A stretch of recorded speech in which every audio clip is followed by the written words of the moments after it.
In this video, we will take a closer look at Jexia real-time communication, or so-called Jexia RTC, and see how to use it.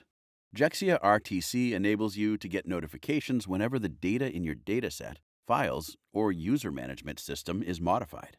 With Jexia RTC, you can update your application based on events and provide real-time functionalities.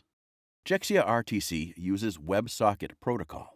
To demonstrate the RTC connection and notifications, we are going to use a WebSocket client in the browser, but you can use any other means that you'd like. To connect, you have to send a request to this URL. To get the access token, we have to authenticate. Let's first have a look at Jexia RTC for datasets and start with authentication. The API key in the request should have permissions on your dataset for which you want to use Jexia RTC. This API key has all the permissions on our dataset, books. Let's send the request to authorize the endpoint, and in the response, we get the access token. Now, let's use this token to connect to Jexia RTC.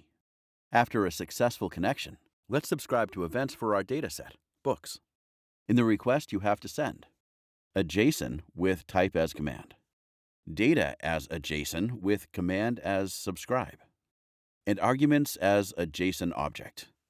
In arguments, we have action, which is as an array of actions that you want to subscribe to. The supported actions are created, updated, and deleted. We also have resources in arguments, which is a JSON object.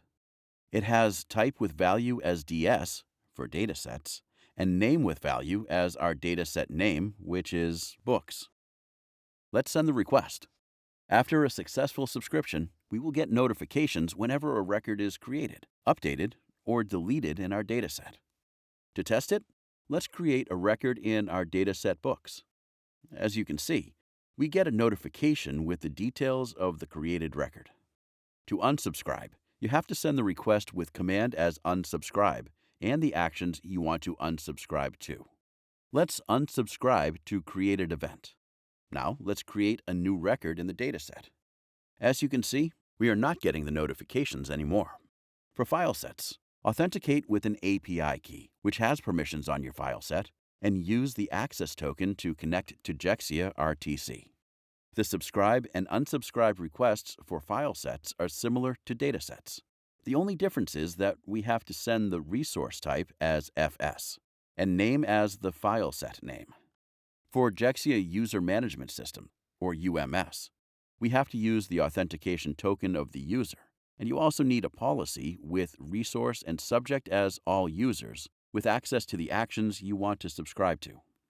To authenticate, we have to send a request to authorize the endpoint with Jexia UMS user credentials. In the response, you will get the access token.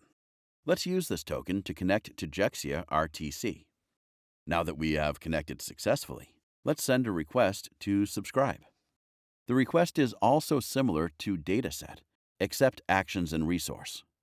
The supported actions for Jexia UMS are signed up, signed in, password changed, and deleted.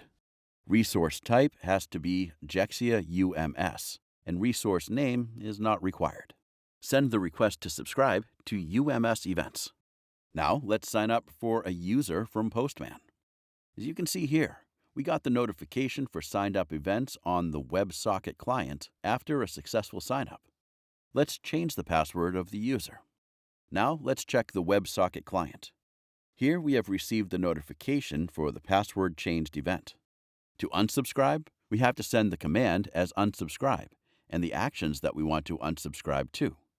Let's send the action signed up. Now, let's sign up for a new UMS user. As you can see, we didn't get any notification in the WebSocket client as we have unsubscribed to signed up event. Well, this is it for this video. Thanks for watching.